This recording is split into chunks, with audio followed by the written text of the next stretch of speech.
Brought to you by TechnoSpark 20 series smartphones. Brought to you by TechnoSpark 20 series smartphones. I'm superhuman. यानी आप कह रही हैं आप एक ना एक दिन प्रत्याशी बनेगी। एक ना एक दिन क्या होगा वो तो ना मैं कह सकती हूँ ना आप कह सकती, ना मैं कह सकती हूँ ना आप कह बनना सकती चाहेंगी क्या प्रत्याशी? लोकसभा चुनाव लड़ेंगी या नहीं? कि हमारी ब्रांडिंग ये कर दी है कि हम धर्म विरोधी पार्टी हैं या हिंदू विरोधी पार्टी हैं। आप मुझे बताइए हमारे सबसे बड़े नेता कौन है? हमारी पार्टी के सबसे बड़े नेता कौन है बताइए? आप मुझे बताइए। सब महात्मा गांधी जी सबसे बड़े नेता रहे।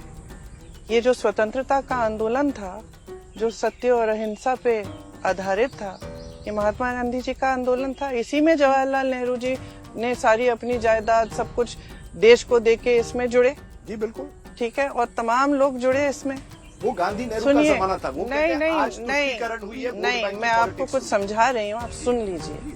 वो पूरा आंदोलन हिंदू धर्म की जो सीख है उस पर आधारित था। सत्यमेव जयते, सत्य के पथ पर चलना, ये हिंदू धर्म की सीख है। हर हिंदू महात्मा ने, हर हिंदू गुरु ने, हर हिंदू संत ने यही कहा है। हमारा पूरा आंदोलन उस पे चला। पूरी पार्टी ने उस आंदोलन में भाग लिया। जेल गए, 13-14 सालों के लिए लोग जेल में रहे। पंडित जी 13 साल के लिए जेल में रहे। सबने शहादत दी, तमाम लोगों ने, और पूरी पार्टी इससे ही बनी। हमारी पार्टी का आधार ही ये है। महात्मा गांधी जी को गोली लगती है, क्या निकलता है उनके मुंह से? हे राम, हे राम, हे राम। तो आप कहाँ से हम धर्म विरोधी पार्टी बन सकते हैं?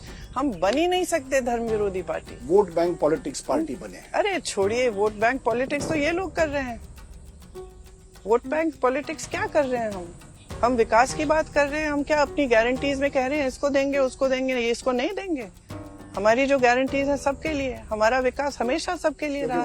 यही हमारा, देखिए तो मुस्लिम रिजर्वेशन। अब वो तो कुछ भी कह लेते हैं। वो तो कह रहे हैं कि हम भैंस चुरा रहे हैं आपकी। मोदी बनाम नेहरू गांधी परिवार। देखिए, मोदी जी को कुछ सनक है मेरे परिवार के बारे में, इसके बारे में मुझे नहीं मालूम क्यों है, लेकिन हमें नहीं है।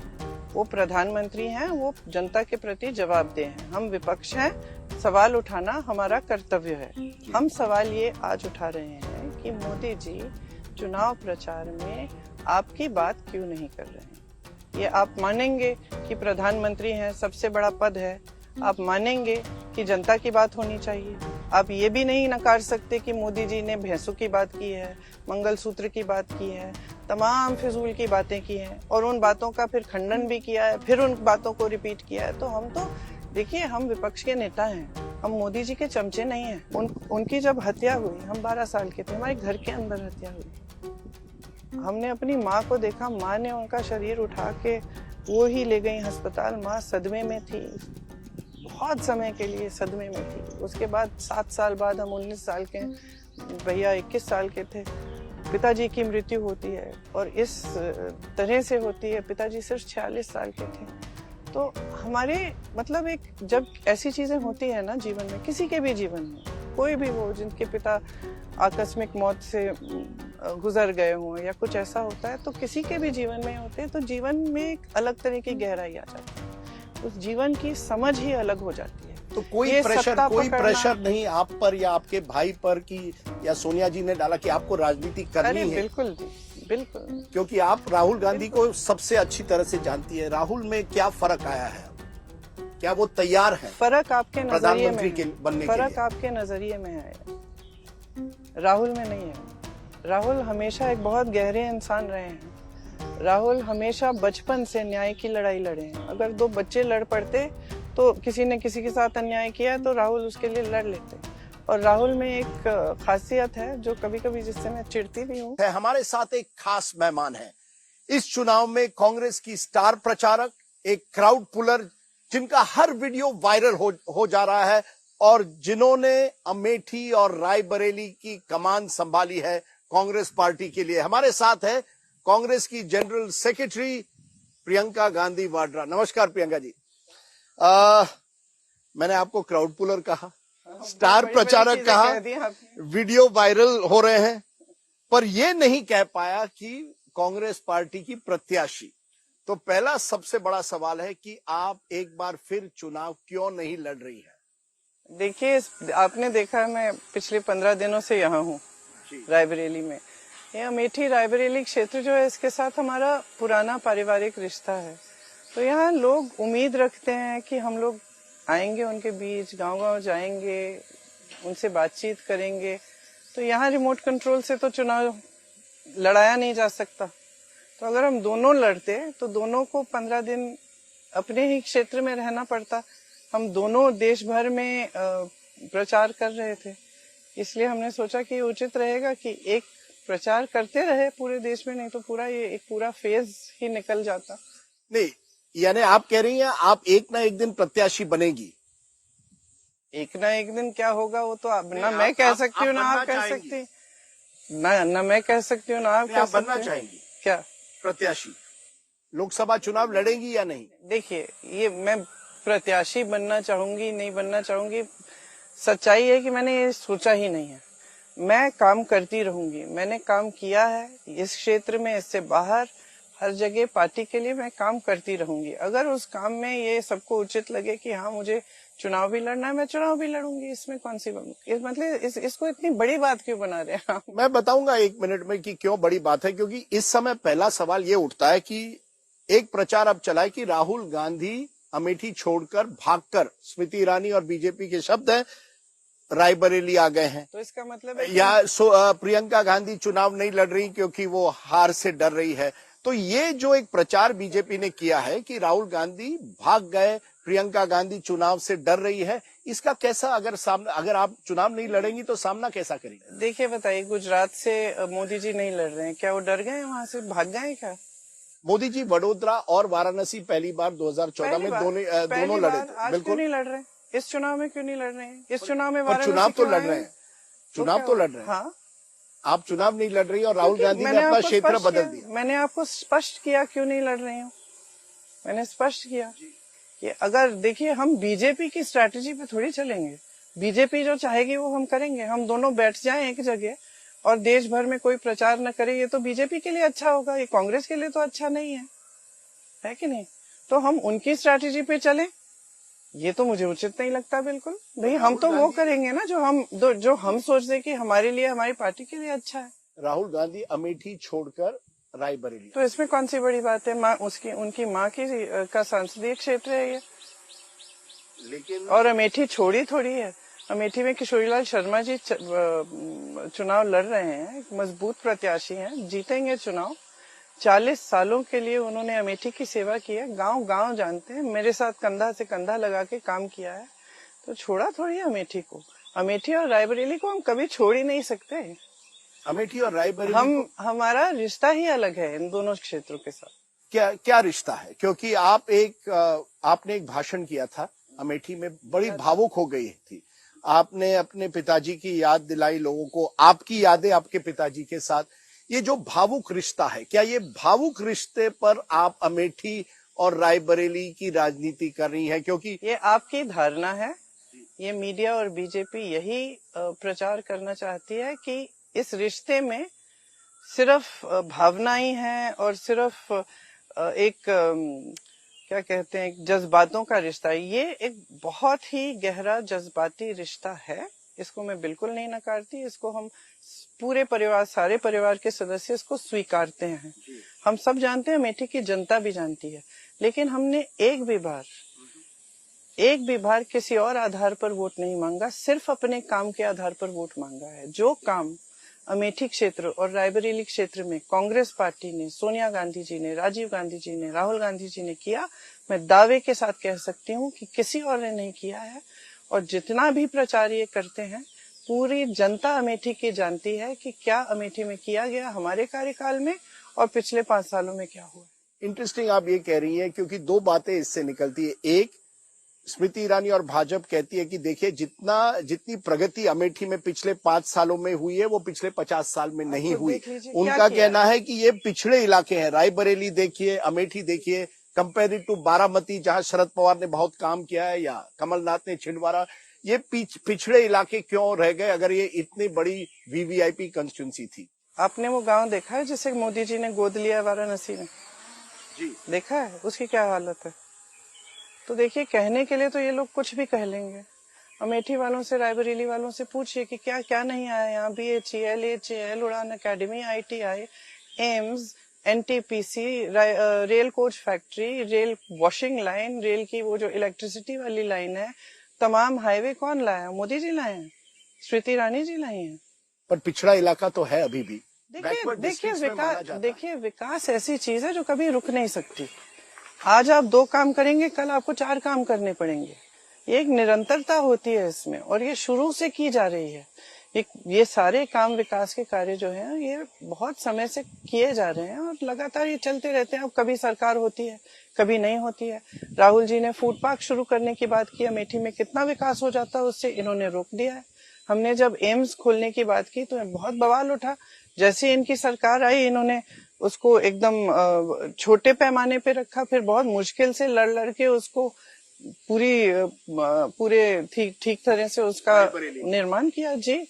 लेकिन ये इतनी सारी चीजें जो हम लाए, इनको आप नकार तो नहीं सकते ना। इतनी बड़ी रेल कोच फैक्ट्री है, हजारों रोजगार मिले उससे, उसकी पूरी अर्थव्यवस्था, पूरे इलाके की अर्थव्यवस्था आगे बढ़ी। अगर आप पहले देखते तो आपको पहले के मुकाबले में देखना है ना कि कितना विकास हुआ। नहीं तो फिर राहुल गांधी हारते क्यों है 2019 का चुनाव? अगर ये सब चीजें की गई है तो स्मृति ईरानी के सामने 55,000 वोटों से क्यों हारते? और ये कहा जाता है कि जैसे हार गए, उन्होंने अमेठी छोड़कर वो वायनाड चले गए, और अब अमेठी से जो लगाव जिसके बारे में आप कहते हैं वो टूट गया है। आप आधे घंटे के लिए मुझे वही 3 सवाल करते रहेंगे, उसका मैं जवाब दे चुकी हूँ जी। और सुनिए, आपने कहा कि राहुल जी हारे उनसे, ठीक है, हारे उनसे, लेकिन मैं समझती हूँ कि पिछले 5 सालों में पूरी अमेठी की जनता ने देख लिया है कि उनका मकसद यही था। वो वहां आई सिर्फ एक मकसद से, राहुल जी से लड़ना है, राहुल जी को हराना है। हमारा ये मकसद नहीं है। हमारा मकसद शुरू से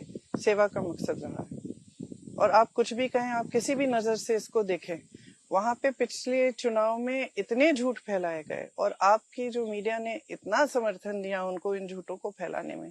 हमने एक परियोजना शुरू की थी, मुझे याद है, एक आग लगती थी उस समय गर्मियों में गांव में, बहुत आसानी से, क्योंकि छप्पर के बड़े छत होते थे। तो एक बार मैं गई एक गांव में, मैंने देखा कि सारा जल गया था, महिलाएं बहुत ही प्रताड़ित थी। उसके बाद दिल्ली आई, दिल्ली में एक समारोह था, वो मोहम्मद यूनुस जी जो बांग्लादेश के थे, उन्होंने सेल्फ हेल्प ग्रुप्स बनाए थे। तो मैंने सोचा क्यों ना यहाँ शुरू करने की कोशिश करें। यहाँ हमने शुरू किए छोटे पैमाने पे पहले, फिर एक बहुत बड़ी मूवमेंट बन गई परियोजना, राजीव गांधी महिला विकास परियोजना। राहुल जी ने उसको खूब उठाया और बहुत बड़ी मूवमेंट बन गई। अब आप पूरा प्रचार ये किया गया कि हमने जमीन हड़पने के लिए ये परियोजना की। अब इस परियोजना से लाखों महिलाओं का फायदा हुआ। मैं आज जहाँ जाती हूँ मीटिंग में, वो कहती हैं कि परियोजना बंद क्यों कर दी। बंद इसलिए करनी पड़ी क्योंकि इतना बड़ा आक्रमण किया मीडिया में और ऐसे झूठों का कि अंत में बंद ही करनी पड़ी।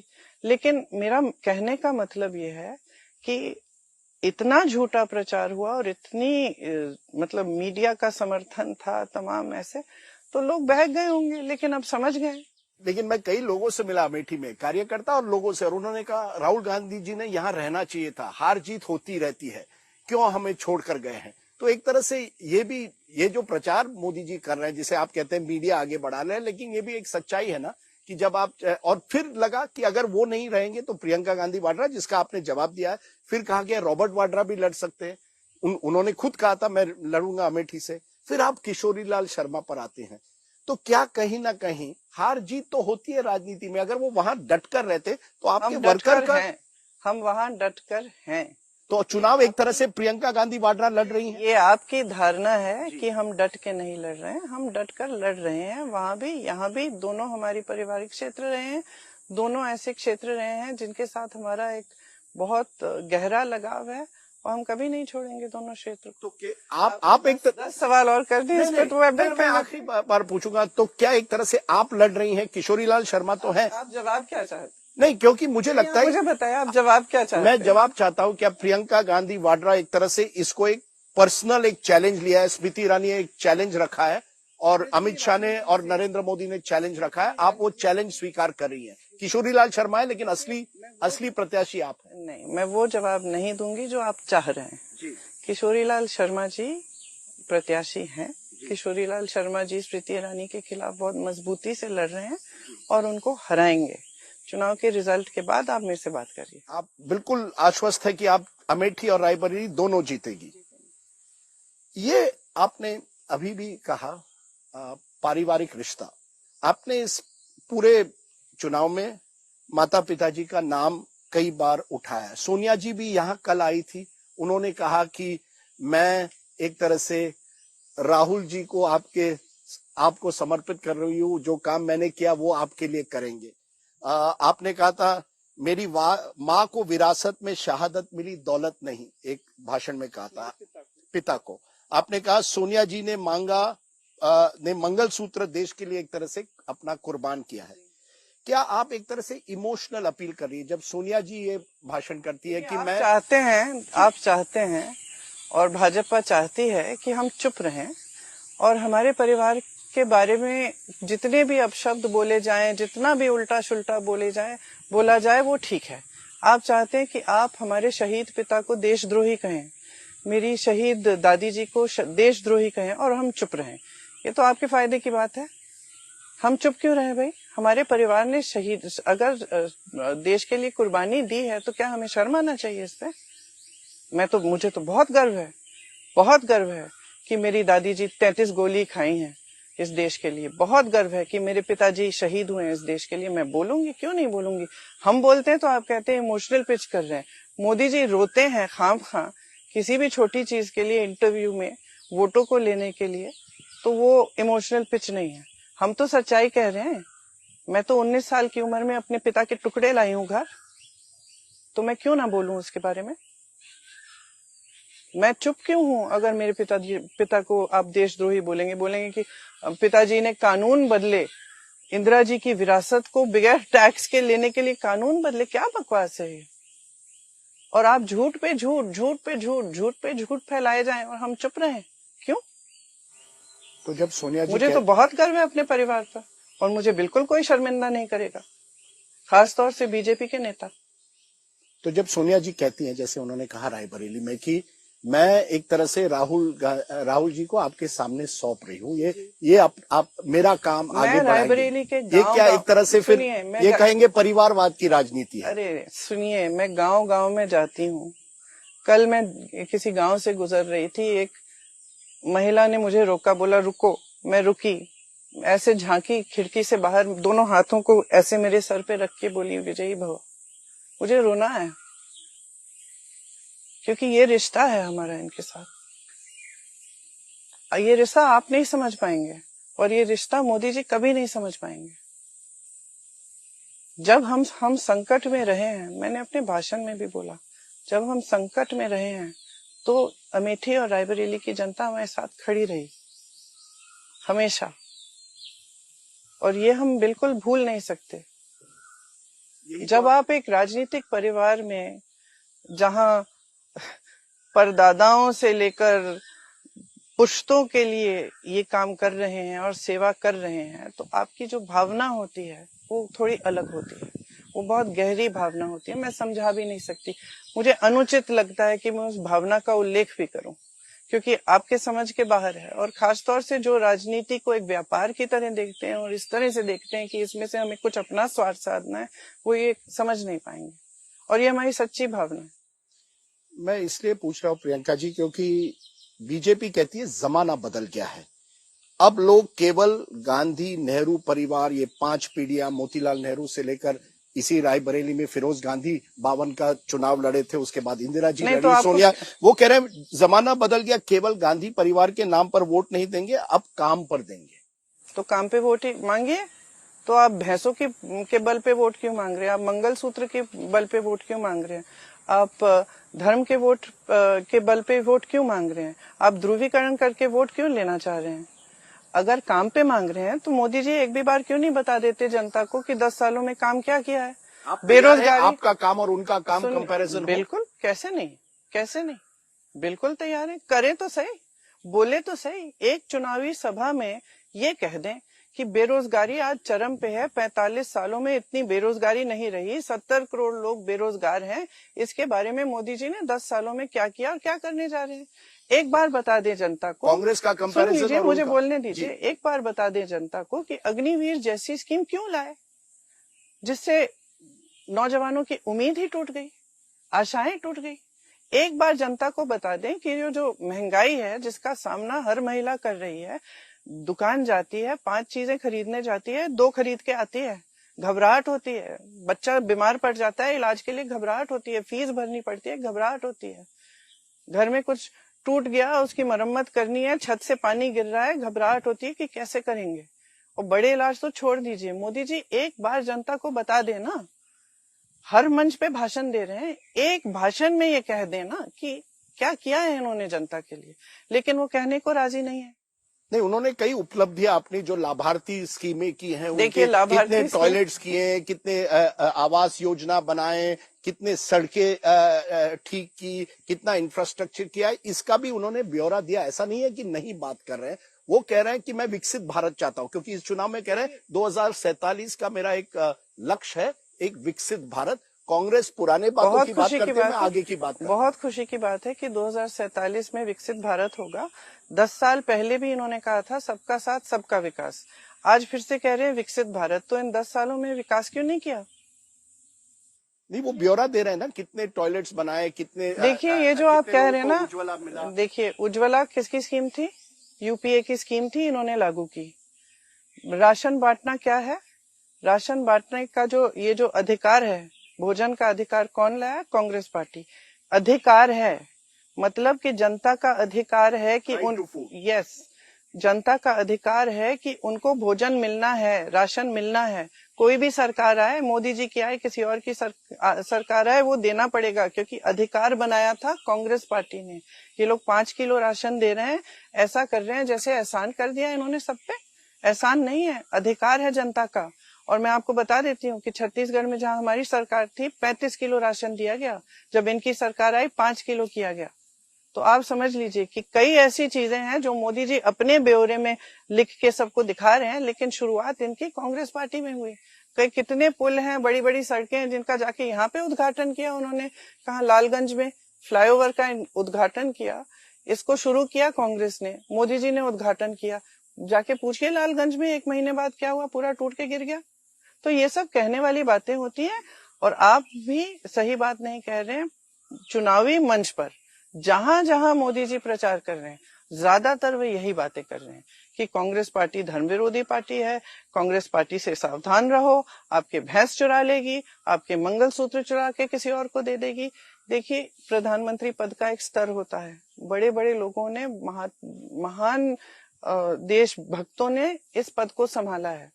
जवाहरलाल नेहरू, इंदिरा गांधी ठीक है मेरे परिवार के हैं। मैं तो कहती हूँ वाजपेयी जी, शास्त्री जी जैसे, मनमोहन सिंह जी जैसे महान नेताओं ने ये पद संभाला। सबने पद की गरिमा रखी, सबने पद का स्तर रखा। किसी ने इस तरह की भाषा न इस्तेमाल की और किसी ने इस तरह की बातें नहीं की कि जनता को मतलब आप बेवकूफ समझ रहे हैं कि चुनाव है और आप विकास की बात नहीं करते। जनता पिस रही है, किसान कमा नहीं पा रहा है, आप कर्ज माफ कर रहे हैं बड़े बड़े उद्योगपतियों के 16 लाख करोड़, किसान का 1 रुपया माफ नहीं कर रहे हैं और उसकी बात भी नहीं कर रहे हैं। उसके हर सामान पे, खेती के हर सामान पे आपने जीएसटी डाल दी। किसान आज के दिन कमा नहीं पा रहा है। एक समय में रोजगार मिलता था खेती किसानी से, आज कमा भी नहीं पा रहा है। और आप उसके लिए कुछ नहीं कहेंगे, आप गरीबों के लिए कुछ नहीं कहेंगे। छोड़ दीजिए, मिडिल क्लास के लिए क्या कहा है आपने? तो आप किसी के लिए कुछ कह नहीं रहे हैं और जो सचमुच विकास की बात है वो कर नहीं रहे हैं, कर रहे हैं फिजूल की बातें। और फिर आप कहते हैं विकसित भारत। ठीक है, फिर हम इंतजार करते हैं 50 साल और विकसित भारत के लिए। प्रियंका जी, क्या वजह है कि आम चुनाव 2014 में होते हैं, कांग्रेस को 44 सीटें आते हैं। आम चुनाव होते हैं 2019 में, कांग्रेस को 52 सीटें आती है। और अभी भी ऐसे जो पोल एनालिसिस है वो कह रहे हैं कि बीजेपी ये चुनाव भी जीतेगी। मोदी जी और बीजेपी तो कह रहे हैं 400 पार। 2 चुनाव लगातार इतनी बड़ी हार के बाद अगर मोदी जी कुछ नहीं करते तो फिर वो क्यों जीत रहे और कांग्रेस क्यों पीछे पड़ रही है? मोदी जी की जो प्रोपेगेंडा मशीनरी है, मीडिया मशीनरी है, वो तो मेरे ख्याल से दुनिया में अव्वल होगी सबसे पहले। दूसरा, देखिए 2 चुनाव जीत गए, सही कहा आपने। आपने ये भी कहा कि राजनीति में उतार चढ़ाव होता है, ठीक है। 2 चुनाव इन्होंने ये सारी धर्म की बातें करके चुनाव जीते। आज ये चुनाव है जिसमें जनता जागरूक हो रही है, जनता समझ रही है कि हमें जो दिखाया जा रहा है वो भी सच्चाई नहीं है। सच्चाई तो हमारे जीवन में है। सच्चाई तो वो मजदूर है जिसको दिहाड़ी नहीं मिल रही। सच्चाई तो वो महिला है जो दुकान जाती है, कुछ खरीद नहीं पाती। सच्चाई तो वो किसान है जो कमा नहीं पा रहा है। सच्चाई तो वो माँ बाप है जो अपने बच्चे को पढ़ाने के लिए सब कुछ कर रहे हैं, आज कर्ज ले रहे हैं, कुछ भी कर रहे हैं, लेकिन किसी न किसी तरह बच्चे को पढ़ा रहे हैं और उस बच्चे को अभी भी नौकरी नहीं मिलती, चाहे वो बीएससी हो, बीटेक। ये सच्चाई है। अब एक सच्चाई अपने जीवन में देख रहे हैं, दूसरी सच्चाई टीवी पे देख रहे हैं। चमकते हुए प्रधानमंत्री बड़े बड़े मंचों पे बड़े बड़े सेठों के साथ, बड़े बड़े मंत्रियों के साथ, प्रधानमंत्रियों के साथ, और उनको बताया जा रहा है कि विकास हो रहा है, कि देश आगे बढ़ रहा है, कि जितना देश में 10 सालों में हुआ उतना 70 सालों में नहीं हुआ। लेकिन अपने जीवन में तो नहीं दिख रहा ना। तो अब जनता जागरूक हो रही है। अब जनता कह रही है कि भाई कुछ गड़बड़ है, क्योंकि मेरे जीवन में तो तरक्की आई नहीं। तो अब जनता कह रही है कि ये चुनाव जो है हमें उन मुद्दों पे बिल्कुल नहीं लड़ाना, ये चुनाव हमें अपने मुद्दों पे लड़ाना है। हम चाहते हैं कि आप बेरोजगारी की बात करें, हम चाहते हैं आप महंगाई की बात करें, हम चाहते हैं आप बताएं आप हमारे लिए करेंगे क्या। अब कांग्रेस पार्टी चुनाव प्रचार की शुरुआत से यही कह रही है कि देखिए हम ये स्कीम्स लाए हैं आपके लिए, ये है हमारी गारंटीज। हम 1 लाख रुपए एक सालाना महिलाओं को देना चाहते हैं। हम जो भी हमारी गारंटीज है वो सारी हम बताते हैं, और हम कहते हैं कि देखिए हम आपकी बेरोजगारी, आपकी महंगाई को कम करने का पूरा प्रयास करेंगे और इस तरह से करेंगे। तो जनता सुन रही है क्योंकि कोई उनकी बात कर रहा है। इससे 2 मुद्दे उठते हैं। आपने जो बात कही, एक तो आपने कहा हिंदू मुस्लिम की राजनीति अब नहीं चलेगी, ये आपने कहा। मुझे याद है कि सोनिया गांधी जी हमारे इंडिया टुडे कॉन्क्लेव में आई थी 4-5-6 साल पहले, और उन्होंने कहा था बीजेपी ने बड़े आसानी से कांग्रेस को एक मुस्लिम पार्टी एक तरह से बनाया है, और कांग्रेस ये जो हिंदुत्व की राजनीति है उसमें वो बीजेपी को कॉम्बैट नहीं कर पाई। तो एक तरह से उनका तो वोट, बीजेपी का तो वोट बैंक बढ़ गया और आपको एक तरह से मुस्लिम पार्टी ब्रांड किया गया। अब जब आप राम मंदिर की प्राण प्रतिष्ठा में कांग्रेस नहीं जाती है तो बीजेपी कहती है ये एंटी हिंदू पार्टी है। तो कैसे ये एक आपकी एक ब्रांडिंग हो गई है एंटी हिंदू पार्टी? ये तो इसमें आप लोगों ने खूब मदद की है बीजेपी की इस ब्रांडिंग में, और ब्रांडिंग काफी समय से चल रही है। लेकिन आप हमेशा मीडिया को दोष दे रही हैं। नहीं, दोष नहीं देती। देखिए दोष बिल्कुल नहीं देती। मैं आपको कितने समय से जानती हूँ, बिल्कुल दोष नहीं देती हूँ। लेकिन एक सच्चाई है ना देश की। सच्चाई तो ये है कि बड़े बड़े जो मीडिया के घराने हैं वो सब बड़े बड़े उद्योगपतियों ने खरीदे हुए हैं या उन्हीं के हैं। सच्चाई है ना, इस सच्चाई से आप भाग तो नहीं सकते। और सच्चाई है कि इन बड़े उद्योगपतियों की साठ-गांठ है मोदी जी के साथ। लेकिन जो आपने मुझसे सवाल किया कि हमारी ब्रांडिंग ये कर दी है कि हम धर्म विरोधी पार्टी हैं या हिंदू विरोधी पार्टी हैं, आप मुझे बताइए हमारे सबसे बड़े नेता कौन है? हमारी पार्टी के सबसे बड़े नेता कौन है बताइए? आप मुझे बताइए। सब महात्मा गांधी जी सबसे बड़े नेता रहे। ये जो स्वतंत्रता का आंदोलन था, जो सत्य और अहिंसा पे आधारित था, ये महात्मा गांधी जी का आंदोलन था। इसी में जवाहरलाल नेहरू जी ने सारी अपनी जायदाद सब कुछ देश को देके इसमें जुड़े। जी बिल्कुल ठीक है, और तमाम लोग जुड़े इसमें। वो गांधी नेहरू का जमाना था। वो नहीं, मैं आपको कुछ समझा रही हूँ, आप सुन लीजिए। वो पूरा आंदोलन हिंदू धर्म की जो सीख है उस पर आधारित था। सत्यमेव जयते, सत्य के पथ पर चलना, ये हिंदू धर्म की सीख है। हर हिंदू महात्मा ने, हर हिंदू गुरु ने, हर हिंदू संत ने यही कहा है। हमारा पूरा आंदोलन उस पे चला। पूरी पार्टी ने उस आंदोलन में भाग लिया। जेल गए, 13-14 सालों के लिए लोग जेल में रहे। पंडित जी 13 साल के लिए जेल में रहे। सबने शहादत दी, तमाम लोगों ने, और पूरी पार्टी इससे ही बनी। हमारी पार्टी का आधार ही ये है। महात्मा गांधी जी को गोली लगती है, क्या निकलता है उनके मुंह से? हे राम, हे राम, हे राम। तो अब कहाँ से हम धर्म विरोधी पार्टी बन सकते हैं? हम बन ही नहीं सकते धर्म विरोधी party. Vote bank politics party बने हैं। अरे छोड़िए, वोट बैंक पॉलिटिक्स तो ये लोग कर रहे हैं। वोट बैंक पॉलिटिक्स क्या कर रहे हैं? हम विकास की बात कर रहे हैं। हम क्या अपनी गारंटीज में कह रहे हैं इसको देंगे, उसको देंगे, ये इसको नहीं देंगे? हमारी जो गारंटीज है सबके लिए, हमारा विकास हमेशा सबके लिए रहा। यही हमारा, देखिए तो मुस्लिम रिजर्वेशन। अब वो तो कुछ भी कह लेते हैं। वो तो कह रहे हैं कि हम भैंस चुरा रहे हैं आपकी। वो तो कुछ भी कह देते। अरे उनका जो पूरा प्रचार रहा है, परसों 2 दिन पहले प्रधानमंत्री जी ने एक इंटरव्यू दिया जिसमें अपने पूरे प्रचार, अपनी पूरी राजनीति, अपनी पूरी विचारधारा का खंडन कर दिया। कि मैं उन्होंने हिंदू कह मुस्लिम दिया राजनीति नहीं कि करता। अगर मैं ऐसा करता तो मैं प्रधानमंत्री बनने के लायक नहीं होता। तो फिर शायद आप कुछ समझ रहे हैं जो हम नहीं समझ रहे हैं, क्योंकि आपने जो प्रचार किया है, जो देश के सामने बोला है, रोज रोज बोलते हैं, उसका आपने खंडन कर लिया। अगले दिन जाके आप फिर से वो बातें बोलने लगे, तो उनकी बातों में तो वजन है ही नहीं। अब मैं अपना समय बर्बाद करूंगी उनकी बातों का जवाब देते हुए, जब उनकी बातों में वजन नहीं है। एक दिन कुछ कहते हैं, अगले दिन बदल देते हैं। मैम, आपने कहा ये हिंदू मुस्लिम राजनीति नहीं चलती, लेकिन क्या आप मानती हैं, मैं पूछ रहा हूं, कि राम प्राण प्रतिष्ठा में न जाना मिस्टेक थी कांग्रेस की या नहीं? अगर आप हर चीज को राजनीतिक नजरिए से देखें तो आप कुछ भी कह सकते हैं। धर्म एक राजनीतिक मसला नहीं है। धर्म हर हिंदुस्तानी के दिल का मसला है। हर हिंदुस्तानी के दिल में भगवान है, चाहे वो राम भगवान राम हो, चाहे शिव जी हो, चाहे किसी और धर्म के हो।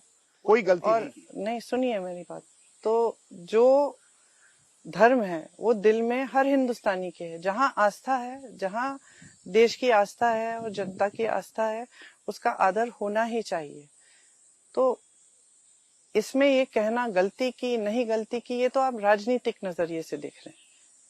क्योंकि जो प्राण प्रतिष्ठा का कार्यक्रम था उसमें भाजपा से न्योता आया था, तो ये स्पष्ट किया था कांग्रेस पार्टी ने। हम आदर करते हैं पूरी तरह से। देश की जहां आस्था है उस जगह की का हम आदर ना करें, ये हो ही नहीं सकता। हम देश के प्रतिनिधि हैं, हम जनता के प्रतिनिधि हैं। दो बड़ी कंस्टिट्यूंसीज हैं जिसके बारे में आपने जिक्र किया, एक है युवा, एक है महिला, क्योंकि आपने बेरोजगारी की बात की और आपने महंगाई की बात की।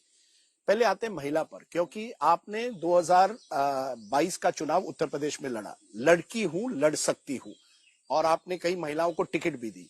मिले कितने? 40% करीब दे। मिले कितने आपको? 2 ही आपके उम्मीदवार जीत के आए। 90% की डिपॉजिट हार गई। तो कहीं ना कहीं ऐसा लगा कि मोदी योगी की जो डबल इंजन है, महिला भी उससे प्रभावित हुए। अगर क्या वजह है? फिर से मैं पूछ रहा हूँ, कांग्रेस 2 चुनाव हारती है, यूपी में लगातार हार रही है, तो अगर महिलाओं के लिए आपने ये सब किया, महिला मोदी जी और योगी जी के साथ क्यों गए? अच्छा, सबसे पहले तो मैं ये कह देती हूँ आपको, जो आप यकीन नहीं करेंगे, कि मुझे शुरू से मालूम था कि क्या रिजल्ट आने वाला है। शुरू से हमें कोई गलतफहमी नहीं थी, लेकिन हमने ये तय किया कि इसके बावजूद हम लड़ेंगे और थोड़े नए तरीके से लड़ेंगे। मुझे बहुत गर्व है कि मैंने लड़की हूँ, लड़ सकती हूँ का पूरा कैंपेन किया। वो एक तो कैंपेन मेरे ख्याल से अच्छी थी, चली नहीं, ये बिल्कुल मैं स्वीकार करती हूँ। क्यों नहीं चली? संगठन नहीं है कांग्रेस का? संगठन इसकी बहुत वजह है, बहुत वजह है। यूपी में संगठन बहुत कमजोर। लेकिन मैं एक बात खत्म कर देती हूँ, फिर दूसरे का जवाब देती हूँ। तो ठीक है, यूपी में चली नहीं, उसका नतीजा नहीं आया, लेकिन हमने एक नई चेतना हमने देश में हम ला पाए। ठीक है, और वो चेतना क्या थी कि महिलाएं जो है एक बहुत महत्वपूर्ण शक्ति हैं इस देश में, और खास तौर से जो जवान महिलाएं हैं, जो जिनकी महत्वाकांक्षाएं भी थोड़ी अलग हैं आजकल। तो मुझे तो बहुत गर्व है कि उसके बाद से काफी राजनीतिक दलों ने महिलाओं पर अपना ध्यान देना शुरू किया। ये जागरूकता आ गई राजनीतिक दलों में भी कि भाई महिलाओं को तो फिर चाहे बीजेपी हो, चाहे अलग अलग पार्टियां हो प्रदेशों में, सबने, अगर आप देखें, हमने जो महिला मैनिफेस्टो निकाला था, शक्ति विधान, उसमें जो जो लिखा था उसको लेकर अगर आज आप कंपेयर करें कि कौन सी अलग अलग देश भर में पार्टियां हैं जो उसमें से लेकर कई घोषणाएं कर रहे हैं महिलाओं के लिए, तो ये तो अच्छा ही है। देखिए, हम चाहते थे कि एक चेतना बने महिलाओं के बारे में। मेरे लिए एक व्यक्तिगत मुद्दा है। मुझे लगता है कि महिलाओं को आगे बढ़ना चाहिए, भागीदार होना चाहिए देश की राजनीति में, देश के निर्णय लेने में, देश को आगे बढ़ाने में। तो मैं तो बहुत खुश होती हूँ, मैं देखती हूँ कि अगर दूसरी पार्टियां भी कर रहे हैं तो। मैं इसलिए पूछ रहा हूँ कि इसके बावजूद केवल 2 सीटें आई, तो या तो संगठन की कमजोरी है, या तो एक कांग्रेस की छवि जैसे मैंने कहा बन गई है, या तो परिवारवाद की पार्टी है या भ्रष्ट पार्टी है। ये 2 बीजेपी बार बार कहती है, भ्रष्ट पार्टी है, परिवारवाद की पार्टी है, पार्टी परिवार है। देखिए, तो क्या वजह है कि 2 ही सीटें आई? सबसे क्या वजह ये है कि यहाँ पे संघर्ष बहुत है यूपी में, ये कहना कि हमारा संगठन बहुत मजबूत है, ठीक नहीं है। यहाँ हमारा संगठन 32 सालों से सरकार में नहीं रहे, सत्ता नहीं रही। 32 सालों से हमारी पार्टी नीचे ही चली जा रही थी। तो देखिए, आज यूपी में हमारा संगठन मजबूत नहीं है। हमने बनाने की, उस समय जब मैं यहाँ काम कर रही थी, तो बनाने का बहुत प्रयास किया, और हमारे जो काम थे उसका नतीजा शायद इस चुनाव में थोड़ा दिखेगा, क्योंकि हमने हर जिले में, हर ब्लॉक में, हर गांव में संगठन बनाने का काम किया। ये काम ऐसा नहीं है कि ऐसे खट से हो सकता है।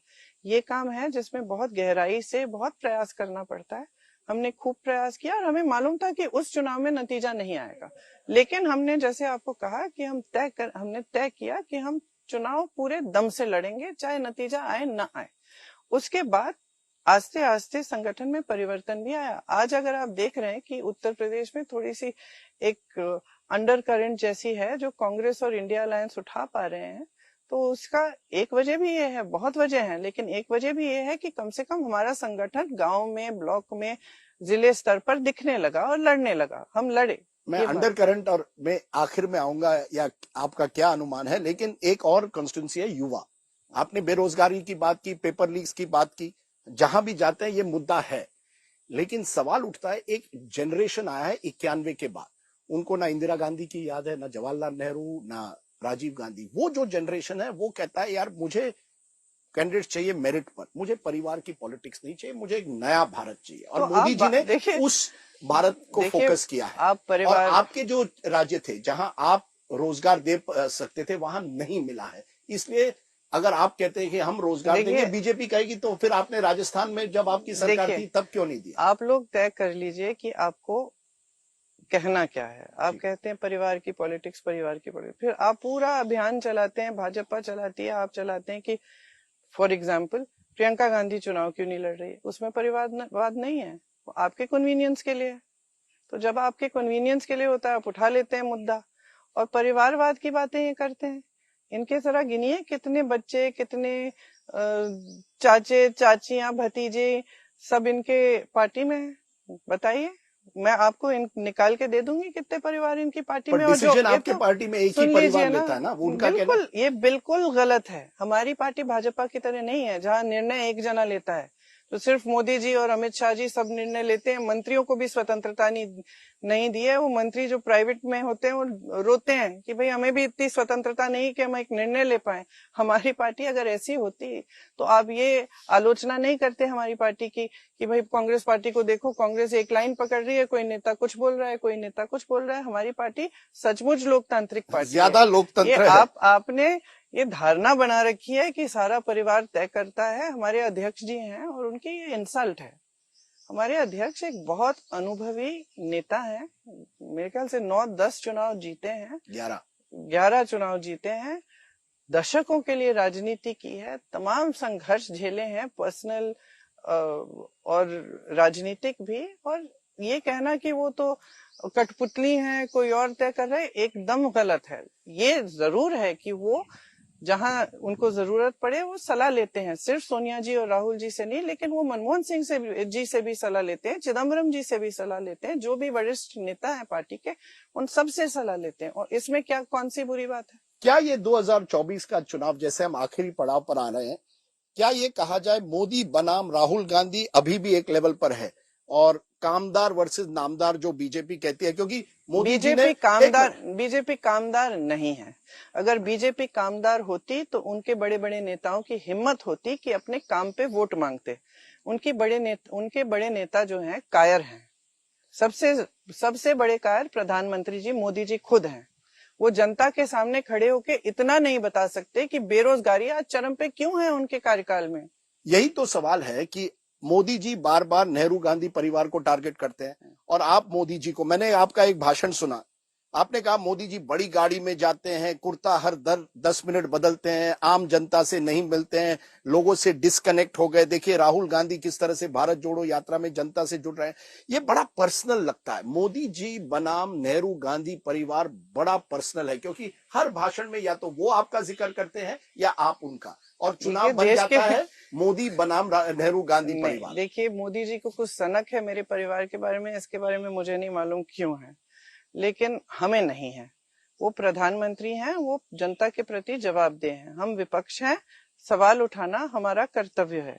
हम सवाल ये आज उठा रहे हैं कि मोदी जी चुनाव प्रचार में आपकी बात क्यों नहीं कर रहे हैं।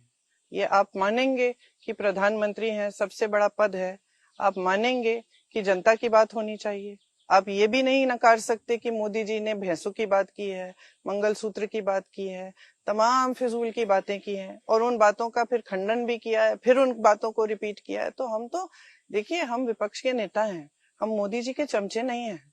हम सवाल उठाएंगे, ये हमारा काम है। और ये चुनाव जो है मोदी जी बनाम राहुल नहीं है, ये परिवारवाद बनाम मोदी जी का जो भी वाद आप कहते हैं वो नहीं है। ये चुनाव जनता के बारे में है, ये चुनाव इन चीजों के बारे में है जिनके बारे में हम रोज बात करते हैं। हम महिलाओं को सालाना 1 लाख रुपए देना चाहते हैं ताकि महंगाई की जो मार पड़ी है इन पे 10 सालों में, इसका सामना कर पाए।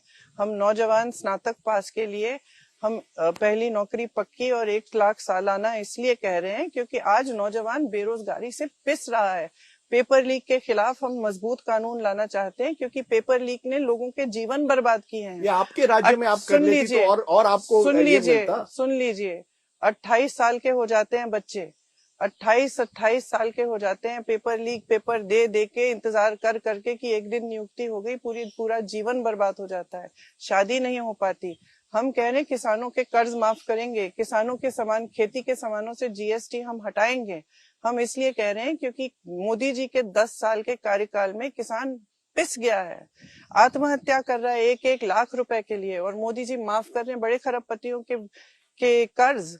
तो हम ये बातें कर रहे हैं और हम ये कह रहे हैं कि ये चुनाव जनता बनाम गलत तरह की जो राजनीति है, जो राजनीति सिर्फ सत्ता लेने के लिए कुछ भी कह देगी, कुछ भी कर लेगी, उस तरह की राजनीति के खिलाफ। क्योंकि उन्होंने इंडिया टुडे के इंटरव्यू में कहा कि अभी तक गांधी परिवार और कांग्रेस ये बात उनको पचती नहीं है कि एक चाय वाले का बेटा प्रधानमंत्री बन गया है 10 साल से, अभी तक वो हजम नहीं हो रही उनको। इससे दूर कोई मतलब ये जो विचार है ये एकदम गलत है। कांग्रेस पार्टी ने इस देश में लोकतंत्र स्थापित किया। अगर ऐसा है कि एक चाय वाले के बेटे प्रधानमंत्री बने तो हमें भी गर्व है कि हमने एक ऐसा लोकतंत्र स्थापित किया जिसमें हर जने को, हर व्यक्ति को इस देश में मौका मिला। और हम ये आलोचना तो कभी नहीं करते मोदी जी की, ये आलोचना तो बिल्कुल कभी नहीं करते कि मोदी जी एक गरीब परिवार से आए और इतनी ऊंचाई पे पहुंचे। हमें भी गर्व है इस बात पर, सिर्फ मोदी जी को गर्व नहीं है। प्रियंका जी, मैं आपको पहली बार यहाँ मिला अमेठी में 1999 में। अभी भी आपको याद होगा, आप तब सोनिया गांधी जी के लिए पहली बार कैंपेन कर रही थी। अब आप अपने भाई के लिए कर रही है, कांग्रेस पार्टी के लिए कर रही है। मैं पूछना चाहता हूँ 25 साल में प्रियंका गांधी वाड्रा में सबसे बड़ा बदलाव क्या है? मैंने शुरुआत की कि आप प्रत्याशी कब बनेगी, आपने कहा मैं फ्यूचर के बारे में नहीं कह सकती, लेकिन मैं आपसे पूछना चाहता हूँ आपने ये 25 सालों में क्या बदलाव? सफेद हो गए और रंगवाने पड़ते। नहीं, उसके अलावा तो कुछ तो हुआ होगा। ये कहा जाता है ना कि आपने मुझे कहा कि शुरुआत में कहा कि क्या है अगर मैं प्रत्याशी नहीं बनूं, मैं पार्टी के लिए काम करती हूँ। लोग समझते हैं कि जब तक आप प्रत्याशी नहीं बनेंगी, मैंने बहुत कुछ आपको सीरियस पॉलिटिशियन नहीं माना। कोई बात नहीं, जनता माने न माने, जब समय आएगा मैं करूंगी। जनता के साथ मेरा एक रिश्ता है, बना रहेगा। और देखिए कैसे बदली है आप? बहुत सीखा है मैंने, बहुत सीखा है। राजनीति के बारे में बहुत सीखा है, देश के बारे में बहुत सीखा है, जनता के संघर्षों के बारे में बहुत सीखा है। हार जीत हो, आप राजनीति में रहेंगी, हार जीत हो, क्योंकि ये कहा जा रहा है अगर कांग्रेस तीसरी बार हारती है तो नेहरू गांधी परिवार को धीरे धीरे हटना पड़ेगा, कोई और नया। देखिए, ये नेहरू गांधी परिवार जो आपने अपने मन में धारणा बनाई है ना, ये हम अपने आप को ऐसे देखते ही नहीं है। हमें कभी ये नहीं सिखाया गया था कि तुम इस परिवार के हो इसलिए तुम्हें ऐसा करना है, और ना मैंने अपने बच्चों को सिखाया। आप मेरे बच्चों से मिले हो, हमारी परवरिश भी ऐसी नहीं हुई। किसी ने ये नहीं कहा, हमें कभी नहीं कहा कि तुम्हें ये बनना है या तुम्हें प्रधानमंत्री बनना है। फोर्स नहीं किया, दिमाग में नहीं आया, कभी फोर्स नहीं किया सोनिया जी ने आप या राहुल को। मैं आपको बताती हूँ, एक बार एक ज्योतिषी आए हमारे घर, ऐसे मतलब पॉलिटिकल टाइप के ज्योतिषी थे। अब पिताजी का इंतजार कर रहे थे, मैं गुजर रही थी वहां से, 12-13 साल की होंगी। हाथ देख लिया मेरा, बड़ी होके आप प्रधानमंत्री बनेंगे। पिताजी ने सुन लिया और मुझे डांटा, तुम क्या कर रही हो? ये सब बातें बिल्कुल तुम्हारे दिमाग में नहीं आनी चाहिए। मतलब कि उनके ये जो धारणा है ना कि हमारे परिवार ने हमेशा सिर्फ सत्ता के लिए, हमें सत्ता चाहिए, हमने राज किया है, हम अपने आप को महाराजाओं की तरह समझते हैं, एकदम बकवास है। आप मेरे घर आइए, देखिए कोई क्या हम महाराजाओं की तरह रहते हैं या ऐसे जैसे हम कोई बड़ा पता नहीं कैसा परिवार है। साधारण है हमारा जीवन, कुछ ऐसी बड़ी बात नहीं है। ना हमने कभी ये धारणाएं रखी हैं कि हमें कुछ सत्ता चाहिए या सत्ता को किसी भी तरह से पकड़ के रखना है, ये हमारा मकसद ही नहीं है जी। देखिए जिसने ना, आपने पहले मेरे पिताजी की बात की, जिसने इतनी हिंसा देखी है जो राहुल और मैंने देखी है। 12 साल की उम्र में हमारी जो दादी थी माता जी की तरह थी, हम एक ही घर में रहते थे। आज भी वो घर म्यूजियम बना है, आप देख सकते हैं। और वहां भी आप देखेंगे कि एकदम साधारण टाइप का जीवन। आज आपको यकीन नहीं आएगा कि यहाँ प्रधानमंत्री रहती थी इस लकड़ी के पलंग पे, और जमीन पे चटाई भी नहीं है। तो खैर वो अलग बात है। मैं कह रही थी कि उनकी जब हत्या हुई, हम 12 साल के थे, हमारे घर के अंदर हत्या हुई। हमने अपनी माँ को देखा, माँ ने उनका शरीर उठा के वो ही ले गई अस्पताल। माँ सदमे में थी, बहुत समय के लिए सदमे में थी। उसके बाद 7 साल बाद, हम 19 साल के, भैया 21 साल के थे, पिताजी की मृत्यु होती है। और इस तरह से होती है, पिताजी सिर्फ 46 साल के थे। तो हमारे मतलब एक जब ऐसी चीजें होती है ना जीवन में, किसी के भी जीवन में, कोई भी हो जिनके पिता आकस्मिक मौत से गुजर गए हों या कुछ ऐसा होता है, तो किसी के भी जीवन में होते हैं, तो जीवन में एक अलग तरह की गहराई आ जाती है, उस जीवन की समझ ही अलग हो जाती है। तो कोई प्रेशर नहीं आप पर या आपके भाई पर कि या सोनिया जी ने डाला कि आपको राजनीति करनी है? बिल्कुल नहीं, बिल्कुल। क्योंकि आप राहुल गांधी को सबसे अच्छी तरह से जानती है। राहुल में क्या फर्क आया है? क्या वो तैयार है? फर्क आपके नजरिए में बनने के लिए? फर्क आपके नजरिए में है, राहुल में नहीं है। राहुल हमेशा एक बहुत गहरे इंसान रहे हैं। राहुल हमेशा बचपन से न्याय की लड़ाई लड़े हैं। अगर 2 बच्चे लड़ पड़ते तो किसी ने किसी के साथ अन्याय किया तो राहुल उसके लिए लड़ लेते। और राहुल में एक खासियत है जो कभी कभी जिससे मैं चिढ़ती भी हूँ, कि वो सच बोलते हैं, चाहे आपको पसंद हो ना पसंद हो।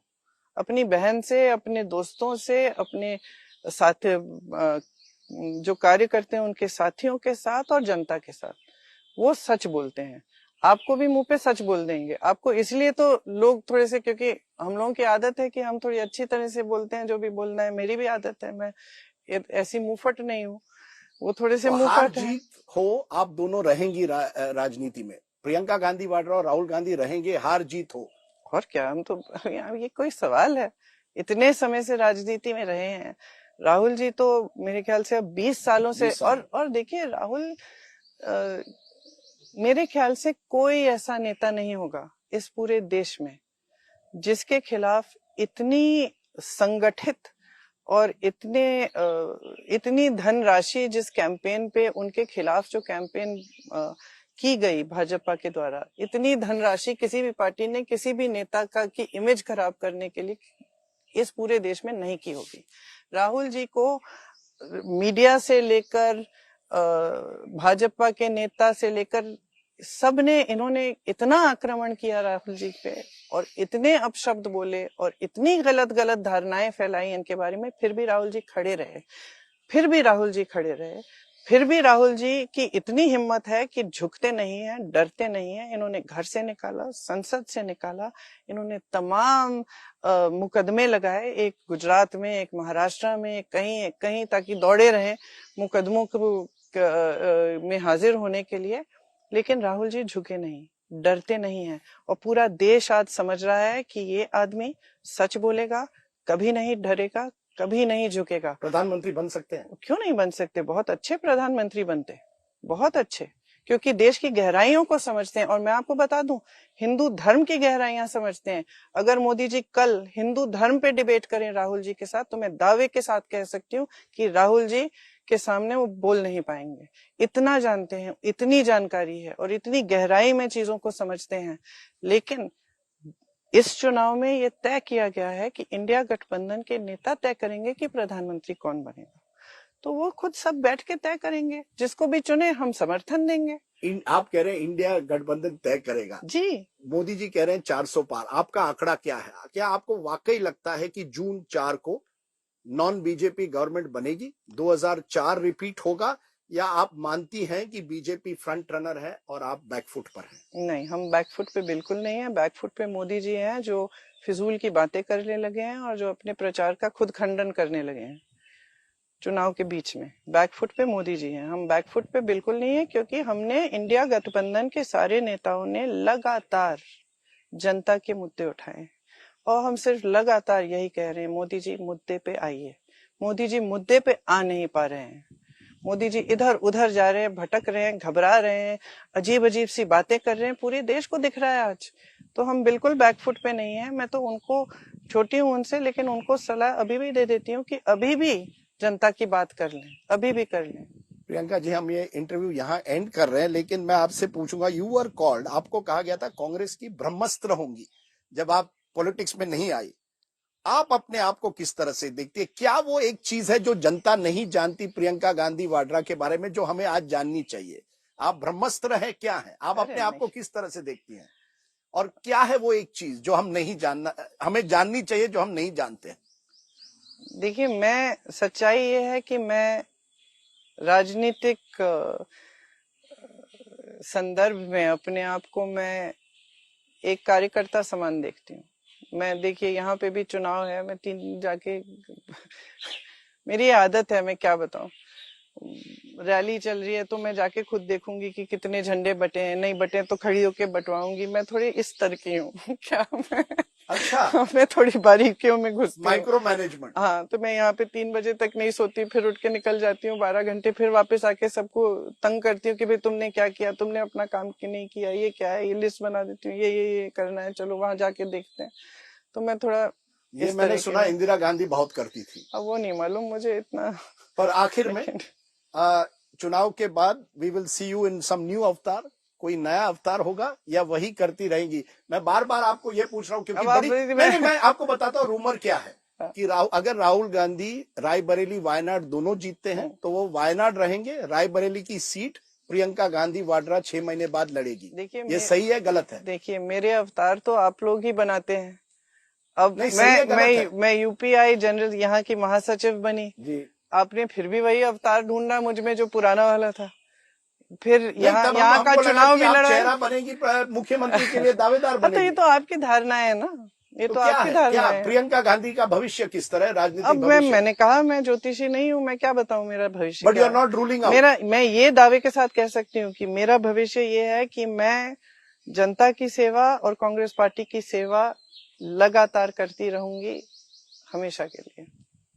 प्रियंका गांधी वाड्रा, आपने हमें बहुत कुछ इस इंटरव्यू में बताया आपके बारे में, कांग्रेस पार्टी के बारे में, और 2024 के चुनाव के बारे में, और ये भी जबकि आप 10-11 रैलियां, नुक्कड़ सभा कर रही हैं, बहुत गर्मी भी है। आज तो खैर आखिरी दिन है, तो आज सिर्फ एक रोड शो रखा है, लेकिन आपने हमसे बात की, इसके लिए बहुत बहुत शुक्रिया। We wish you all the best, like we wish all the parties. Thank you. और I must say, Rajdeep, your Hindi has improved. My Hindi has improved. तो 99 और अब में ये एक फर्क आ गया है।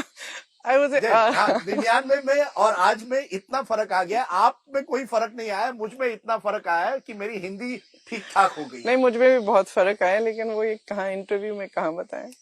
चलिए, एक तो बता दीजिए क्या कि क्या फर्क आया है? नहीं, एक समझ में फर्क आया है, खासतौर से राजनीति और देश के बारे में। खासतौर से जब मैंने यूपी में काम किया तो लोगों की जो कठिनाइयां हैं वो हमेशा देखी थी मैंने, हमेशा माँ बाप के साथ घूमी थी, गांव में गई थी। लेकिन कभी कभी ये हो जाता है ना कि बचपन में कुछ हो जाता है, जैसे पिताजी का देहांत हो गया तो ये सोच लिया कि इतनी बड़ी चीज हो गई है कि उसी दायरे में रह गए काफी समय के लिए। फिर यहाँ आए, देखा एक क्या दो परिवार के सदस्य कट के मर गए, किसी को जला दिया गया है, किसी का अत्याचार किया है, किसी पे भयानक से भयानक अत्याचार बरसा दिए गए हैं और लोग चले जा रहे हैं, जिंदगी चल रही है। क्योंकि आपको फिर मैंने सीखा, जो Khan Market gang, entitle Lutyens elite कहा जाता था, उससे आप उभर कर आई। देखिए, ये मैं एक स्पष्टीकरण करना चाहती हूँ जी, ये लटियंस एलीट तो मैं कभी नहीं रही हूँ ना, मैं इन लोगों के साथ, मैं तो कभी गई नहीं विदेश पढ़ने के लिए, ये सब मैं तो जेएमसी की पढ़ी हुई हूँ, मेरी सारी सहेलियां जो हैं वो साधारण परिवारों की थी। वो कोई बड़ी एलीट तो थी नहीं, लटियंस की थी नहीं इस तरह से। सरनेम था आपका? हाँ, तो सरनेम था। तो सरनेम से क्या होता है? सरनेम से क्या होता है? वो तो मेरे रहन सहन से होगा ना, क्या हो। वैसे खान मार्केट बुरी मार्केट नहीं है, वहां तो कभी कभी मैं जाती हूँ। हाँ, आपने ये भी कहा कि जैसे मैंने कहा कि आप कह रही थी कि आप सादगी चाहती हैं और आप समझती मेरा हैं। जीवन ये ऐसा ही रहा है, मेरे बच्चों का जीवन भी ऐसा ही है। चलिए, आपने ये भी आज एक स्पष्टीकरण हमारे सामने रखा है। प्रियंका गांधी वाड्रा, आपने बहुत समय हमें दिया, बहुत बहुत शुक्रिया। Thank you very much. धन्यवाद। ये थी प्रियंका गांधी वाड्रा। जैसे मैंने कहा शुरुआत में, कांग्रेस की स्टार प्रचारक। क्या एक दिन आएगा जब हम कह पाएंगे कांग्रेस की स्टार प्रतिनिधि? वो देखना पड़ेगा। बहुत बहुत शुक्रिया।